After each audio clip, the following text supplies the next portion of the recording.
When my son died, his wife inherited the house and $25 million, and then kicked me out, saying, "You're not welcome here anymore. Go die in the trash." But a few days later, the lawyer laughed and said, "Did you listen carefully to the will? What was in the will caused my daughter-in-law to faint from shock. Before we continue, please subscribe to the channel and write in the comments what time it is where you are now." The mahogany casket gleamed under the gray Texas sky, threatening rain that hadn't come yet. 37 people stood around my son's grave, their black clothes making them look like crows against the spring grass. I held Jeffrey's third-grade school photo in my weathered hands, the edges soft from years of touching. My boy was gone, 45 years old, and the cancer took him anyway.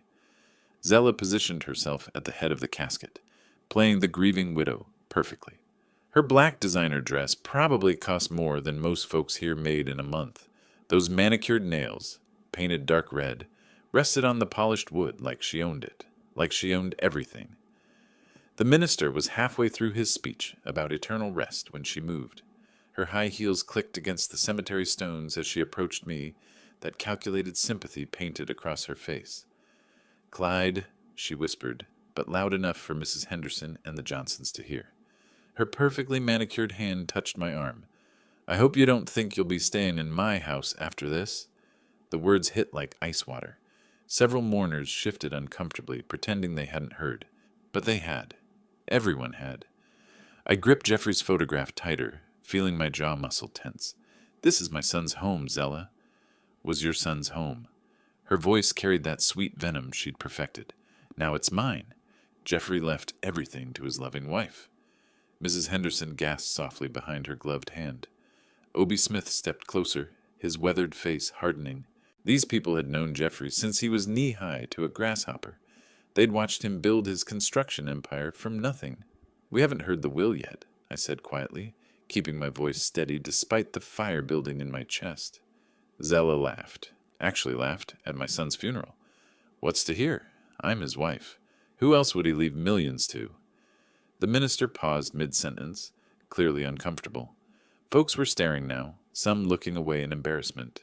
This was supposed to be about Jeffrey, about honoring his memory. Instead, this woman was turning it into her personal show.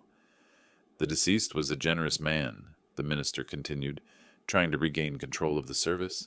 "A pillar of our community a pillar who knew how to take care of his family," Zella interrupted, smiling at me with those cold blue eyes. "His real family." That's when I understood. This wasn't grief-talking or even greed. This was strategy. She'd planned this moment, chosen this public setting where I couldn't respond the way my blood demanded, where she could establish her narrative in front of witnesses. The minister finished his prayer while dirt began falling on Jeffrey's casket. Each shovelful felt like another piece of my heart breaking. But Zella's smirk, that triumphant little smile as she watched my face, that was burning itself into my memory. She returned to her widow performance, accepting condolences from people who'd known Jeffrey since childhood, playing the grieving wife while the real grief, mine, got shoved aside like yesterday's newspaper. As they lowered my boy into Texas soil, I made myself a promise. Whatever game Zella thought she was playing, she'd picked the wrong opponent. The rain finally started as the last shovelful hit wood. As the crowd dispersed toward their cars, I stayed behind. The gravediggers had finished their work, and Jeffrey's temporary marker stood crooked in the fresh dirt. I placed my single red rose on the mound, the same variety his mother had grown in our garden 30 years ago. Zella's laughter carried from across the cemetery, where she held court with a group of mourners, probably spinning her sob story about the poor widow's burden. The wind caught my gray hair, and arthritis sent familiar aches through my hands as I stared at that school photograph. Jeffrey at 8 years old, gap-toothed grin and cowlick that never would lie flat. When had that bright-eyed boy become the hollow-cheeked man I'd visited in that Houston hospital room? March 2023. MD Anderson Cancer Center. The smell of antiseptic couldn't hide the fear in that place. Jeffrey had lost 40 pounds by then, his expensive suits hanging loose on his shrinking frame. The experimental treatments weren't working, but he kept fighting, always fighting. "Dad, I want you to know, I took care of you," he'd said that day, gripping my hand with fingers that felt like bird bones. Whatever happens, you're protected. I hadn't understood then.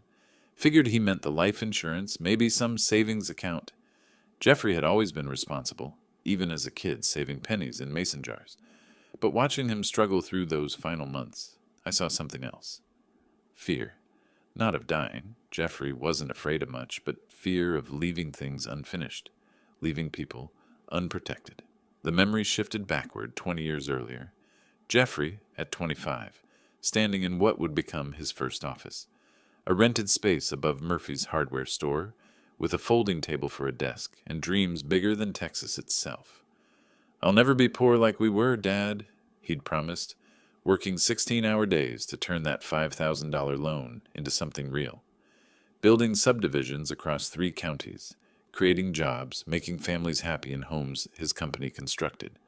Success came fast once it started. First million at 35, 10 million by 40, but the work never stopped. Jeffrey drove himself like a man possessed, chasing something I never quite understood. Maybe chasing away the memory of government cheese and second-hand clothes, of watching his mother count pennies at the grocery store. The photograph trembled in my arthritic hands. That last coherent conversation in February, 3 days before the end. Jeffrey's voice barely a whisper, but his words sharp with urgency. "She's not who I thought she was, Dad. Zella, I figured it out too late. Son, you're tired. The medicine, the will, I made sure you're protected. Promise me you'll fight if you need to." I'd promised, not knowing what I was promising. Figured it was the medication talking or pain making him paranoid. Jeffrey died believing I understood, and I'd failed him in that final moment. Now, standing over his grave while his wife celebrated 50 yards away, those words felt like prophecy. Money hadn't saved him. All those years building wealth, sacrificing health and time and peace of mind, and cancer took him anyway. The cruel irony burned worse than Zella's threats, but Jeffrey had been smart, smarter than his old man gave him credit for. Those final months while fighting for his life, he'd been fighting for mine too. I tucked the photograph into my jacket pocket as Zella's voice carried across the cemetery. "Well, it's time to discuss practical matters." She was approaching with her group of witnesses, probably planning another public humiliation. My grip tightened around that school photo, feeling its soft edges press into my palm. Whatever Jeffrey had planned, whatever protection he'd promised, I was going to need it soon. The rain was coming down harder now, and Zella's designer shoes would be getting muddy. Good. Let her struggle with something, even if it was just walking across wet grass. The gravel crunched under my boots as I walked toward my old Ford pickup. Car doors were slamming across the parking area, engines starting, people eager to escape the awkwardness Zella had created at the graveside. She intercepted me halfway to my truck, her designer heels clicking on the wet pavement. Mrs. Henderson, Joe from First National Bank, and 3 other mourners flanked her like a jury she'd assembled. Strategic positioning, I recognized it from my Army days. "Clyde, you need to understand reality." Zella planted herself directly in my path, those cold blue eyes locked on mine. Jeffrey left everything to me. The house, the business, the investments, all of it. Her confidence was absolute. This wasn't bluffing or wishful thinking. She knew something the rest of us didn't, and she was enjoying the revelation. I kept my voice level, the way you do with spooked livestock. "We haven't heard the will yet, Zella." "What's to hear? I'm his wife." Her laugh was sharp enough to cut glass. "Did you think he'd leave millions to someone who never contributed a dime to his success?" The witnesses shifted uncomfortably. Joe cleared his throat and studied his shoes. Mrs. Henderson clutched her purse tighter, clearly wishing she was anywhere else. But they stayed. That was the point of this little theater, creating witnesses to her dominance, establishing the narrative before anyone could challenge it. "I know this is hard," she continued, tilting her head with practiced sympathy. "But you can't live in denial. Jeffrey loved you, but he was practical. He knew I'd need everything to maintain the lifestyle he built for us." The cruelty was breathtaking. Not just the words, but the timing, the public setting, the witnesses she'd gathered to watch my humiliation. This woman had studied pain like other people studied recipes. "Everything all right here, Clyde?" Obadiah Smith approached from the direction of his old Chevy, reading the tension like weather signs. At 68, Obi was still built like the farmer he'd been, with hands that could gentle a frightened horse or stop a charging bull. 30 years of friendship had taught him to recognize trouble, and Zella was trouble in a designer dress. "Just discussing practical matters," Zella said, her irritation at the interruption flickering across her face before the mask slipped back into place. "Practical matters can wait," Obi said quietly, positioning himself slightly between us. "Man deserves time to grieve his son." "Of course he does." Zella's smile was razor-thin. "That's exactly why I'm inviting everyone to the house for refreshments. A proper memorial gathering." This was news to me. Jeffrey would have wanted something simple, quiet. But Zella was rewriting his story in real time, making herself the generous hostess instead of the vulture picking over his bones. "That sounds lovely," Mrs. Henderson said, clearly relieved to have something normal to focus on. "Jeffrey would have appreciated that." The others murmured agreement, accepting the invitation without question. Zella's smile widened as she watched them fall into line, establishing herself as the proper host of Jeffrey's memory. "You'll come too, won't you, Clyde?" Her tone was silk over steel. "It's important that family be there." Family. The word was an insult wrapped in courtesy, delivered in front of people who'd known me since before Jeffrey was born. She was daring me to refuse, to look petty and difficult in front of the community. "Something's not right about this," Obi murmured, stepping closer so only I could hear. His farmer's instincts were sharper than most folks realized, but the others were already heading toward their cars, talking about what dishes they'd bring and how Jeffrey would have loved seeing everyone together. Zella had successfully hijacked my son's memory, turning his funeral into her coronation. "I'll see you at the house," she said, triumph glittering in those blue eyes. "After all, it's still your son's house for now." The emphasis on "for now" was deliberate, another small cruelty delivered with surgical precision. She climbed into Jeffrey's Mercedes, her Mercedes now, and pulled away, leading the caravan of mourners to what had been my home for the past 3 years. I stood in the cemetery parking lot, rain soaking through my jacket, watching taillights disappear down the main road. The funeral was over, but something else was beginning. Obi waited beside his truck, engine running but not leaving. "You coming, old friend?" I looked back at Jeffrey's grave one more time, then climbed into my pickup. Whatever Zella had planned for this memorial gathering, I wasn't going to face it alone. The 15-minute drive to the house felt like heading into battle, which I supposed it was. Cars pulled into the circular driveway one after another, gravel crunching under tires as we arrived at the Wells family home. Zella had beaten us here, of course, her Mercedes already parked prominently near the front steps. She emerged before most of us had even shut off our engines, suddenly energized in a way that made my skin crawl. "Please, everyone come inside for refreshments." Her voice carried across the driveway with theatrical projection. "I've prepared a proper memorial gathering for Jeffrey." I climbed out of Obi's truck slowly, my arthritic joints protesting after the long day. Something felt wrong about this whole situation. We hadn't planned any memorial gathering. In fact, Jeffrey would have hated all this fuss. "Since when did she plan a memorial?" Obi muttered under his breath, matching my pace toward the house. The Victorian mansion looked the same as always. White columns, wraparound porch, the climbing roses my late wife had planted 40 years ago. But Zella stood on those front steps like she owned every brick and board, which, according to what we'd just witnessed, she probably did. Mrs. Henderson raised her eyebrows at me as we approached. "Clyde, dear, did you know about this gathering?" "No, ma'am. This is news to me." Zella heard us talking and turned that practiced smile our direction. "I wanted Jeffrey's friends to have a proper chance to remember him. Surely you don't object to honoring your son's memory?" The way she phrased it made any objection sound selfish. Clever woman, this daughter-in-law of mine. Manipulative as a snake oil salesman, but clever. We filed into the house I'd called home for 3 years, the place where Jeffrey had been born, where his mother had died, where 3 generations of Wells men had lived and worked and loved. Now it belonged to someone who'd known Jeffrey less than 2 years. That's when I noticed the setup. Tables had been arranged in the dining room, covered with white linens I'd never seen before. Good china was set out, not the everyday dishes, but the wedding set that had been Jeffrey's mother's. Wine glasses sparkled under the chandelier, and expensive-looking bottles were already opened and breathing. This level of preparation didn't happen in the hour between the funeral and now. "She planned this," I whispered to Obi as we hung our coats in the front hall.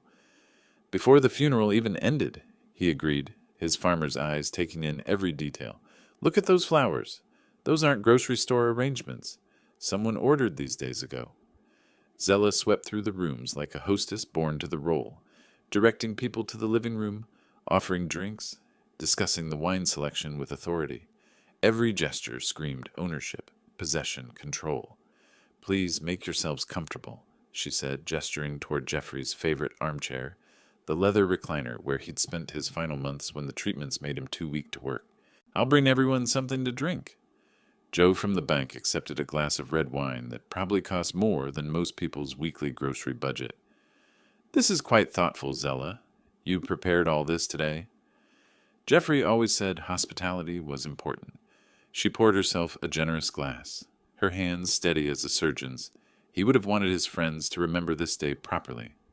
Remember it properly, as if the funeral hadn't been enough, as if she needed to stamp her ownership all over Jeffrey's memory too. The doorbell rang, cutting through the murmur of conversation. Zella's eyes lit up immediately, and she practically bounced toward the front door. "That must be Mr. Thompson," she announced to the room, her excitement barely contained. "Now we can take care of the formal matters." Jasper Thompson entered carrying his official document case, his expression professionally neutral, but his eyes finding mine across the room. Something flickered there, a look I couldn't quite read, but it made my pulse quicken. The real business was about to begin. 23 people settled into the living room, finding seats on sofas, chairs, and anywhere else they could manage. The formal atmosphere felt heavy as tomb air. Jasper Thompson positioned himself near the fireplace, removing official documents from his leather briefcase with practiced efficiency.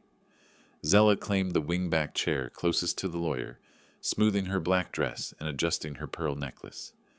I took the corner chair near the window, the spot where I'd sat countless evenings watching Jeffrey work at his laptop.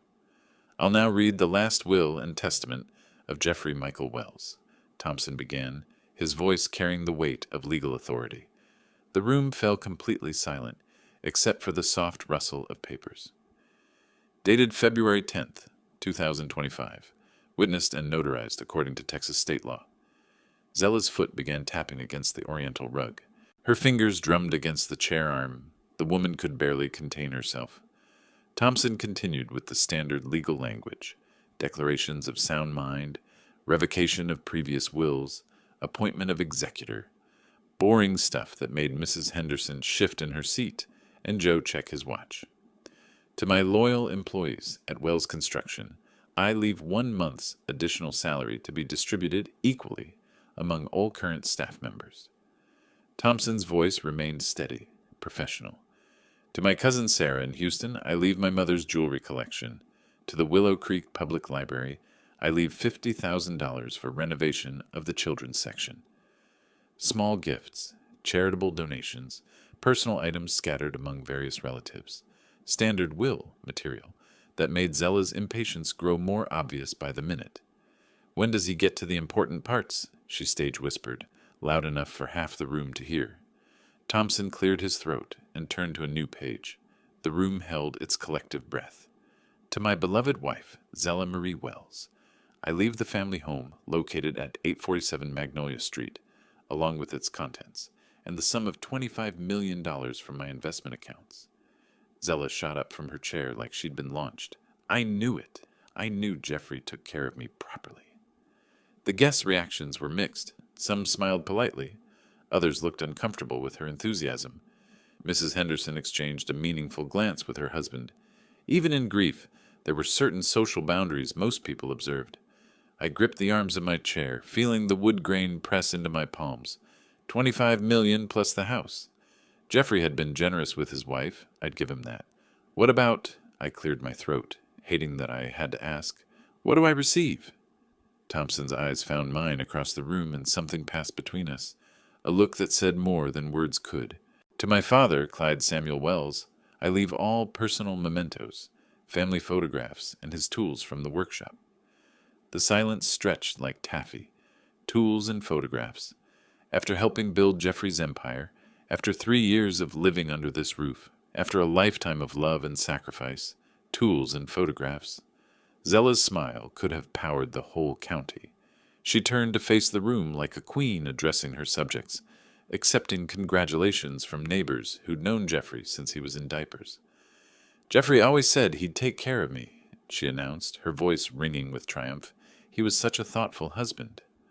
Mrs. Henderson nodded politely. "Well, dear, you're certainly set for life now." "More than set." Zella's laugh had sharp edges. "I'll never have to worry about anything again." I remained seated while she held court, watching this performance with growing clarity. This woman had never loved my son. She'd seen a meal ticket, a lifestyle, a fortune to inherit. And Jeffrey, brilliant Jeffrey, had figured it out too late. But as the congratulations continued and wine glasses clinked, Thompson caught my eye again. He was packing his documents, but he moved slowly, deliberately, and when our eyes met, he gave the slightest nod toward the kitchen. "There is one additional clause," he said quietly, his words nearly lost in the celebration.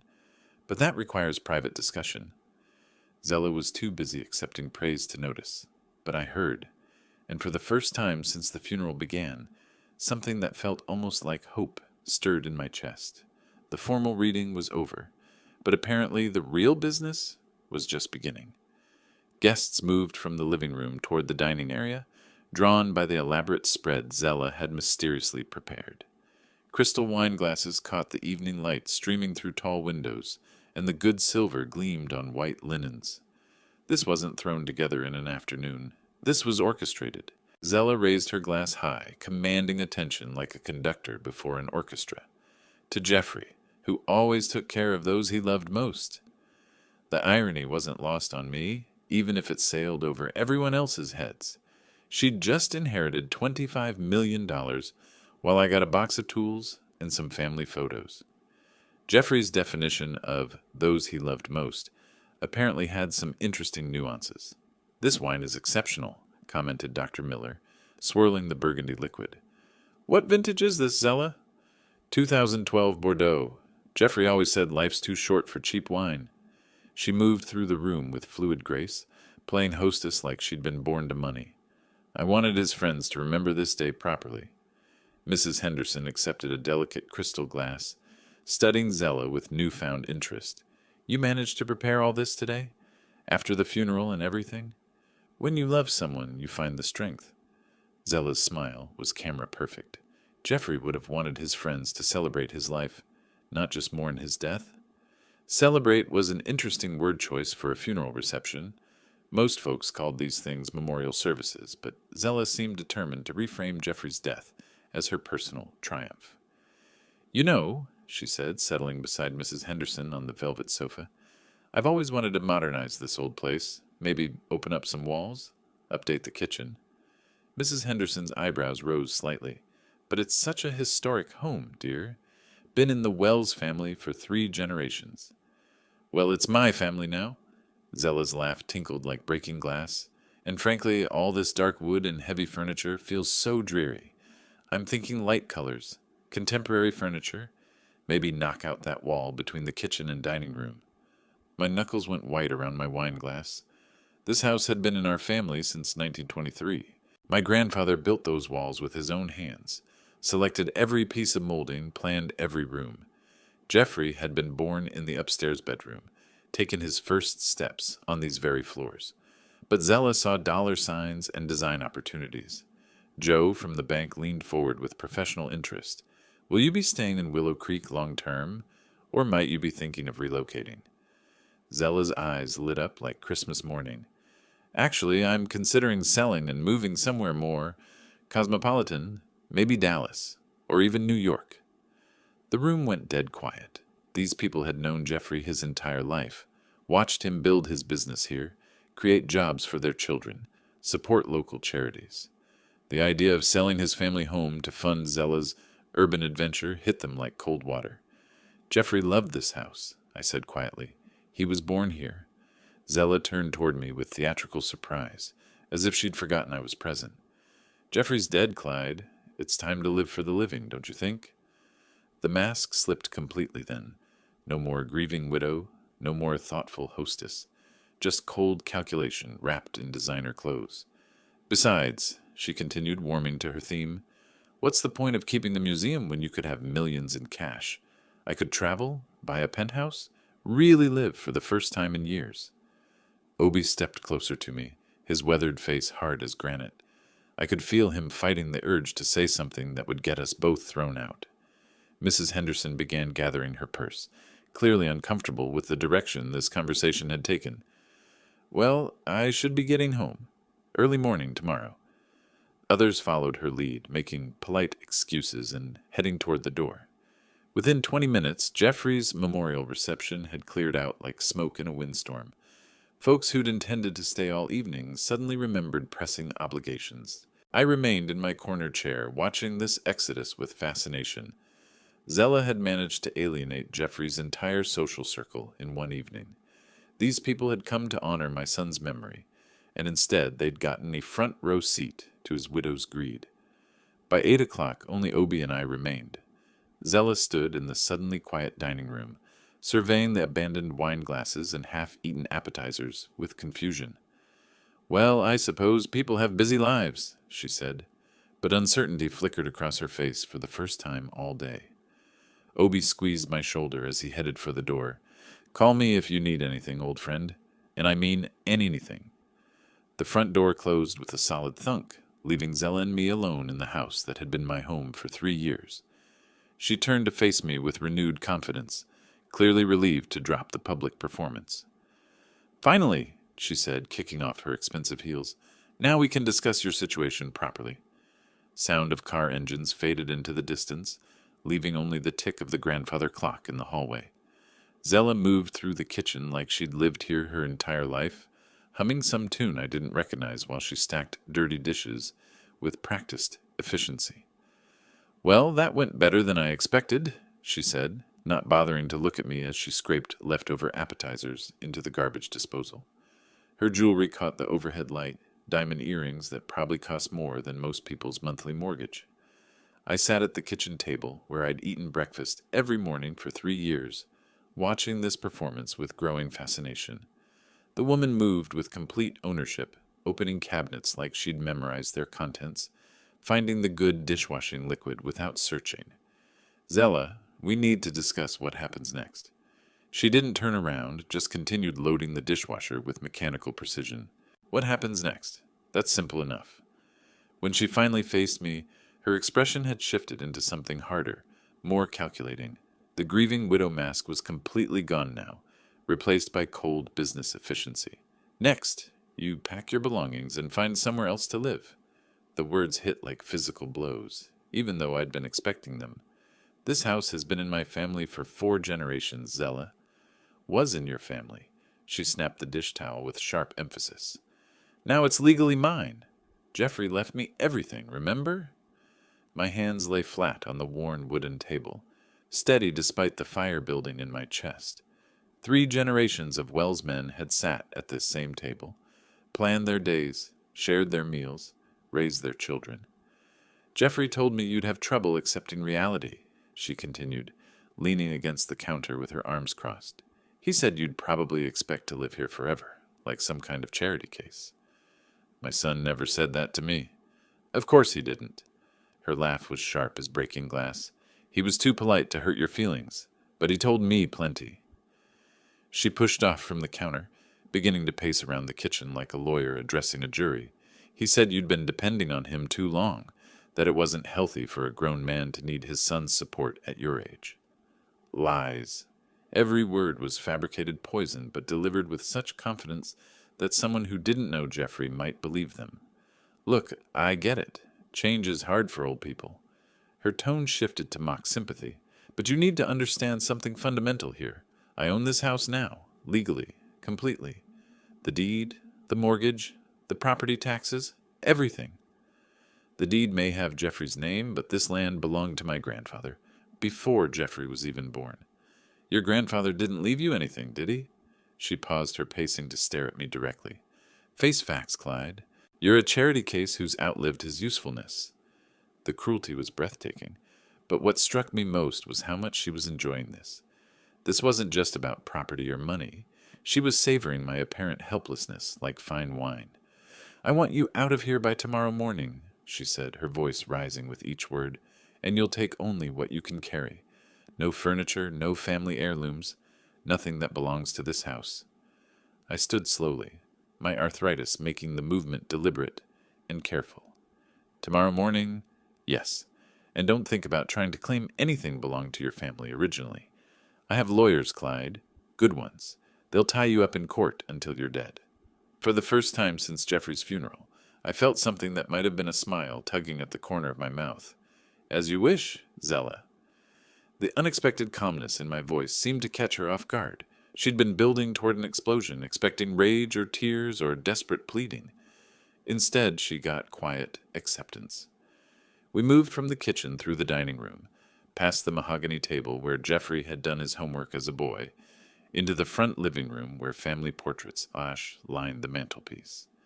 Zella followed me with predatory energy, clearly energized by what she saw as complete victory. I've been patient with you, Clyde, but my patience has limits. She walked around the room touching furniture possessively, the antique sofa, the carved end tables, even the brass lamp that had belonged to Jeffrey's grandmother.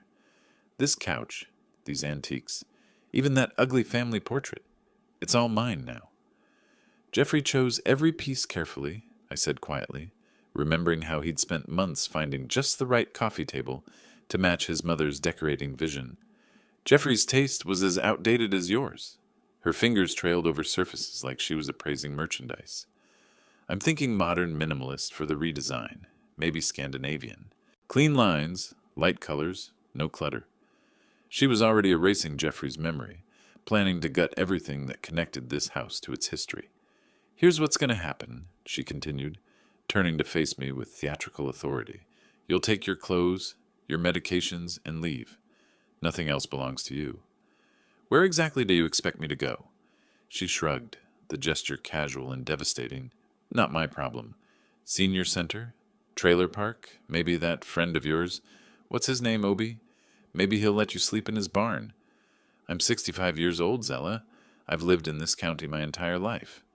Then you should have planned better for your old age. Her smile was razor sharp. Maybe if you'd been a better father, Jeffrey would have left you something substantial instead of a box of rusty tools.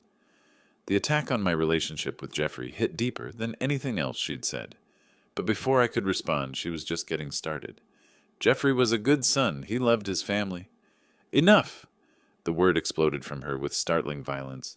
I'm sick of hearing about Jeffrey and his wonderful family and his precious memories. Her mask didn't just slip. It shattered completely. He's gone. And you know what? I'm glad, she was shouting now, her carefully styled hair coming loose, her makeup smudged with fury. Now I can finally live without pretending to care about this boring town and boring people and boring family traditions. The admission hung in the air like smoke from a fire. She'd never loved Jeffrey, had never loved anything about the life he'd built, the community he'd served, the family he'd cherished. Get out of my sight, she snarled, her voice dropping to pure venom. Go die in some gutter where you belong. Instead of the rage she clearly expected, I felt something close to peace settle over me. As you wish, Zella. Her eyes widened with confusion. What? You're not going to argue? Beg? Make some pathetic speech about family loyalty? No. I allowed myself a small smile. I'll just collect my things. You're just giving up. She seemed genuinely stunned by my calm acceptance. I'm respecting your wishes. You are, after all, the legal owner of this house. Why are you being so... She searched for the word. So agreeable. What would be the point of fighting? I started toward the stairs, moving with deliberate dignity.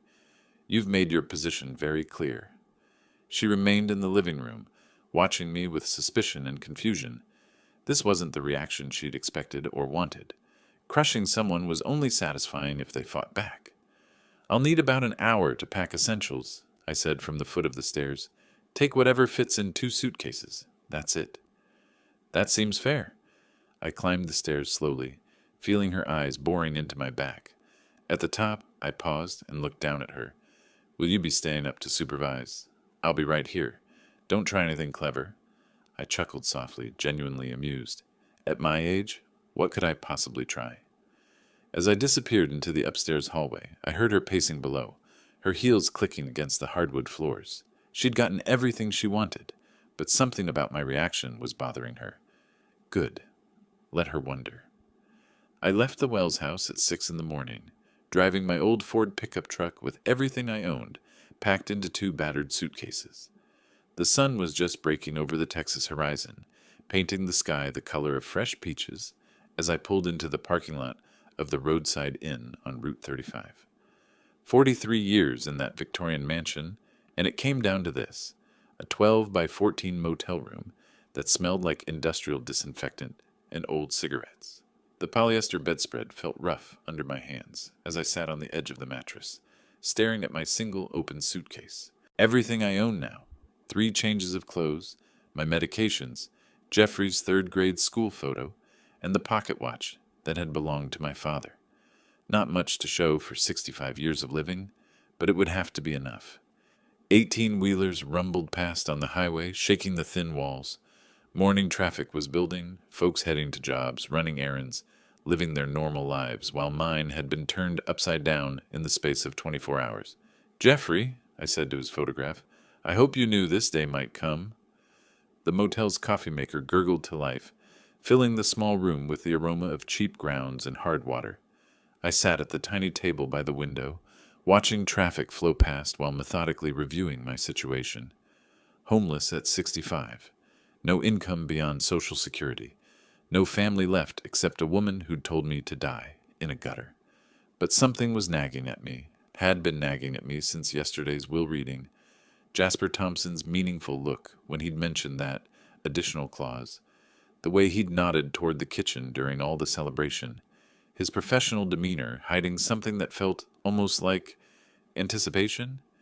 Jeffrey had been the smartest man I'd ever known. Built an empire from nothing, outmaneuvered competitors twice his size, always stayed 3 steps ahead of everyone else. Was it really possible that he'd leave his father defenseless against a woman he'd grown to distrust? I found Thompson's business card in my wallet and dialed his office number. My hands were steady, purpose replacing the grief and confusion that had clouded my thinking. "Thompson Legal Services, Jasper speaking." "Jasper, it's Clyde Wells. I need to speak with you." His tone shifted immediately, concern replacing professional courtesy. "Clyde, where are you? I heard that Zella insisted you leave the house immediately. She threw me out last night. Told me to go die on a trash heap, among other things." Sharp intake of breath on the other end. She said, "What? You mentioned an additional clause in Jeffrey's will yesterday. I think it's time we discussed it." The pause stretched long enough that I wondered if we'd been disconnected. Then Thompson's voice came back, filled with something that sounded remarkably like relief. Yes, it definitely is time. "Can you see me this morning? Can you come to my office? Say 10 o'clock? I'm at the roadside inn on Route 35. I can be there in 20 minutes. "Clyde," Thompson's voice carried a weight I couldn't quite identify. "Bring everything Zella said to you last night. Every cruel word, every threat, every insult. Write it down if you need to." "Why? What difference does it make now?" "Because Jeffrey anticipated exactly this situation." Satisfaction colored his words now. "Your son was even smarter than you knew." My pulse quickened. "What do you mean?" 10 a.m. sharp. And Clyde, you might want to bring a change of clothes back to town. Something nice for when we pay Zella a visit. The line went dead, leaving me staring at the phone with the first real hope I'd felt since Jeffrey's diagnosis. Whatever my son had planned, whatever protection he'd built into his will, it was about to be revealed. I showered, put on my cleanest shirt, and prepared to discover just how well Jeffrey had known the woman he'd married. I arrived at Thompson's office exactly at 10, parking my old pickup beside his familiar sedan. Downtown Willow Creek looked the same as always. Brick storefronts, American flags hanging limp in the still morning air, folks going about their Tuesday business like the world hadn't shifted under my feet. Thompson's office occupied the second floor of the old merchant's building, Wood-paneled walls lined with law books and family photographs. Jeffrey's portrait hung behind the desk, a formal shot from when he'd won the county's Business Leader Award 3 years back. "Clyde, you look tired." Thompson stood up from his desk, genuine concern creasing his weathered face. "How are you holding up at that motel?" "I've had better accommodations, but I'm managing." I settled into the leather chair across from his desk, noting how he seemed almost energized despite the early hour.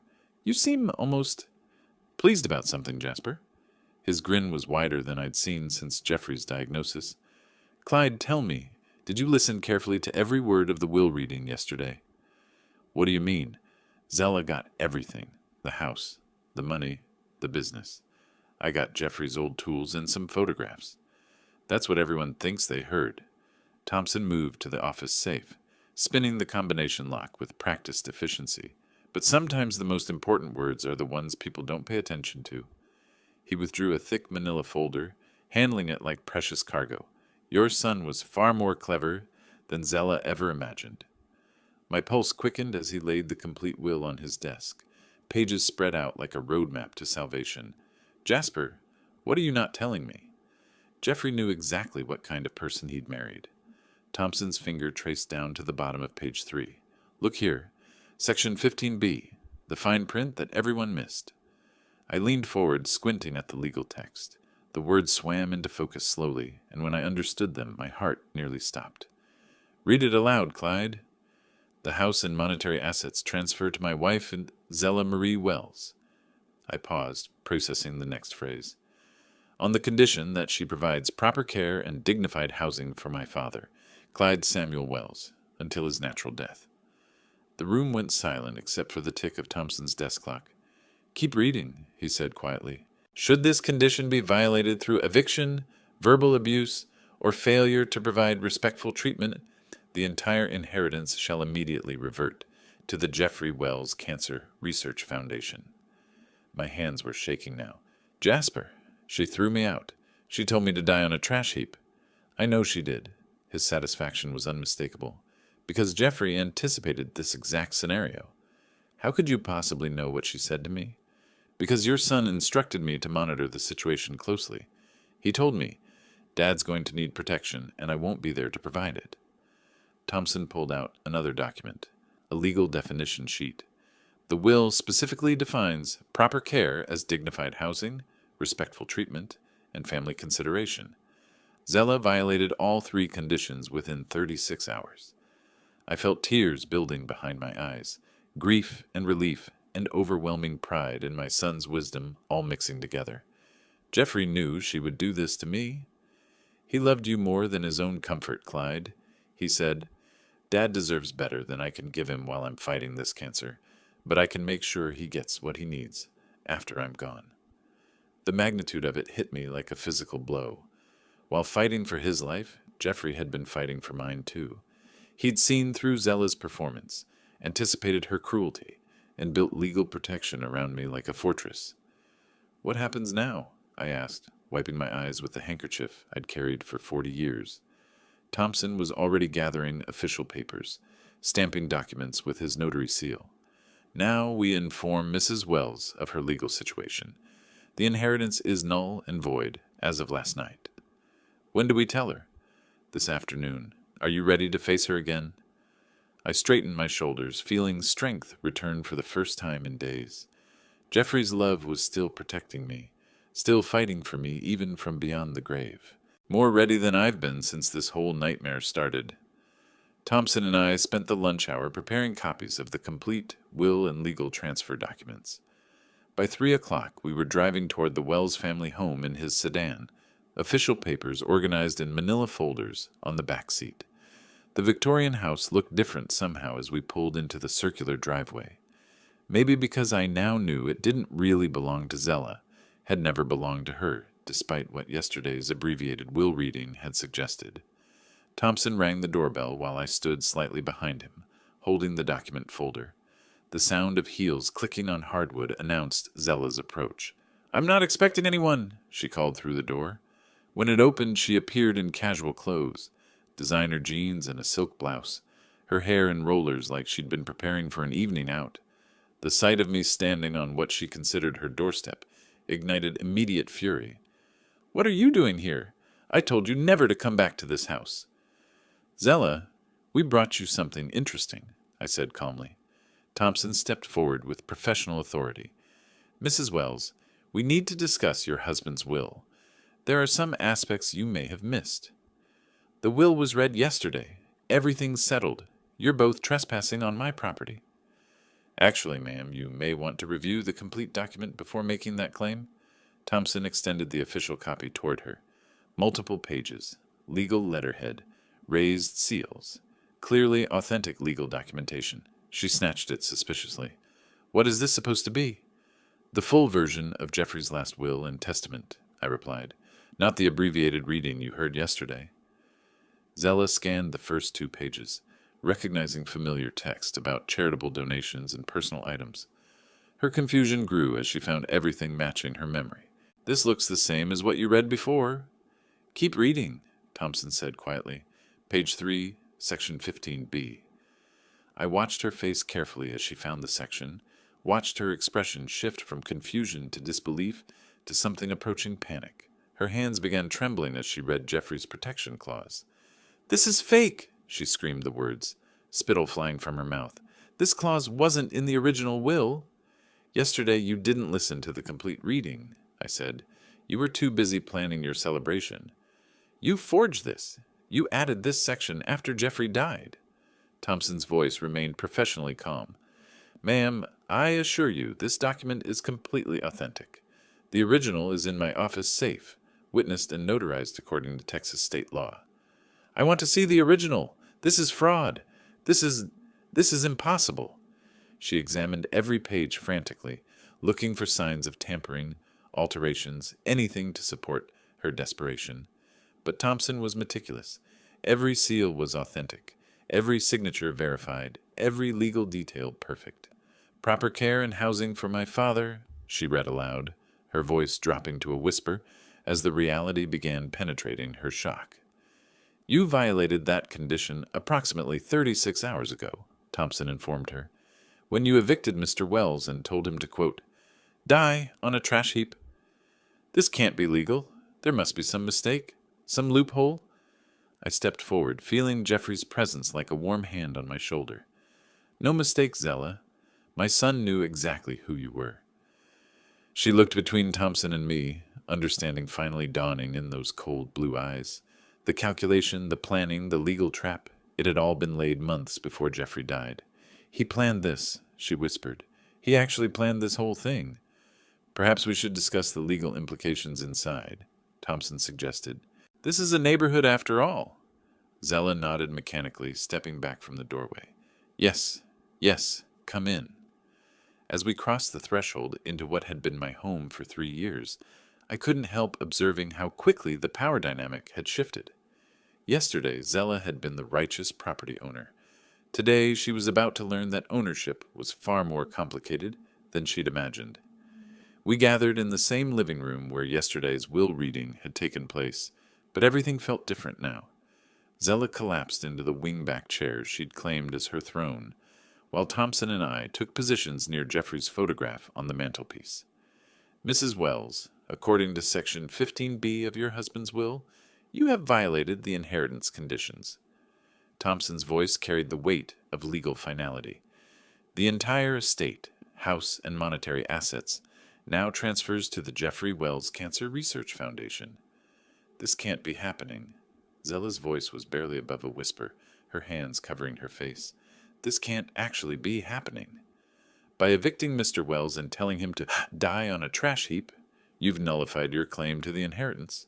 The will specifically requires dignified treatment and respectful housing. But I didn't mean it literally. It was just, I was angry. People say things when they're angry." Thompson consulted his legal notes. "The document specifies that verbal abuse constitutes grounds for inheritance forfeiture. Intent is irrelevant under Texas law." I settled into Jeffrey's favorite recliner, the leather chair where he'd spent his final months, too weak from treatments to work. The irony wasn't lost on me. Yesterday I'd been homeless. Today I was home. "Now we need to discuss living arrangements," I said quietly. Zella looked up, confusion mixing with her despair. What do you mean? This is still the Wells family home. It always was. I gestured toward the family portraits lining the mantelpiece. The foundation has agreed to let me remain as permanent resident. Thompson nodded confirmation. Mr. Wells has been granted lifetime residency rights as part of the inheritance transfer. You can stay too, Zella, but under my rules now. What? What kind of rules? Her voice was small, defeated. Respect, basic human decency, and never again suggesting that anyone should die on a trash heap. I kept my tone level, without vindictiveness, the same courtesy I would have shown you. What if I apologize? Desperation crept into her voice. What if I take back everything I said? The legal violation has already occurred, Thompson explained. The inheritance transfer is irreversible under the will's terms. I leaned forward, studying the woman who'd tried to destroy me less than 48 hours ago. Jeffrey knew this day would come. He protected both of us. Both of us. You get a roof over your head and dignity. I get the same. The foundation provides living stipends for both residents. I touched Jeffrey's photograph gently. My son was wiser than either of us realized. I lost everything. Zella's whisper was broken, defeated. Everything I planned, everything I dreamed. You lost everything you tried to steal, I corrected. There's a difference. Thompson packed his documents efficiently, professional satisfaction evident in his movements. I'll file the transfer papers tomorrow morning. The foundation assumes legal ownership by Friday. Jeffrey gave me something more valuable than money, I said, straightening my son's photograph on the side table. Zella looked up. What's that supposed to mean? Justice, and the knowledge that he truly loved me. My voice caught slightly. He told me in the hospital, Dad, I took care of you. I didn't understand what he meant then. Your son spent months crafting this protection, Thompson added. He anticipated exactly what might happen and built legal safeguards around it. As Thompson prepared to leave, I felt a deep sense of completion. Jeffrey's love had transcended death itself, reaching forward through legal documents to shield me when I needed it most. Zella, you can stay as long as you follow house rules, I said as Thompson gathered his briefcase. Treat people with respect. Contribute to the household peacefully. Remember that this is a home, not a hotel. She nodded numbly. What choice do I have? The same choice you gave me 2 days ago. But I'm not you. Thompson shook my hand at the front door. Justice has been served, Clyde. Jeffrey would be proud. As his car pulled away, I returned to the living room where Zella sat staring at the wall. For the first time since Jeffrey's death, we were alone together as equals, two people dependent on the same charity, living under the same roof, bound together by circumstances neither of us could change. We'll find a way to live together respectfully, I said. I'm sorry, she whispered, about what I said, about everything. Sorry is a start. Respect is what matters going forward.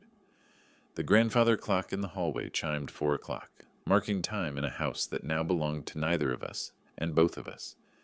Jeffrey's final gift wasn't just justice. It was the possibility of redemption, even for those who didn't deserve it. Outside, Texas afternoon light streamed through the windows my late wife had chosen, illuminating family photographs that would remain on these walls long after Zella and I were gone. The Wells family home would endure, protected by love that reached beyond the grave. Some victories are worth waiting for. If you liked this story, please like this video, subscribe to the channel, and share your impressions of this story in the comments. To listen to the next story, click on the box on the left. Thank you for watching.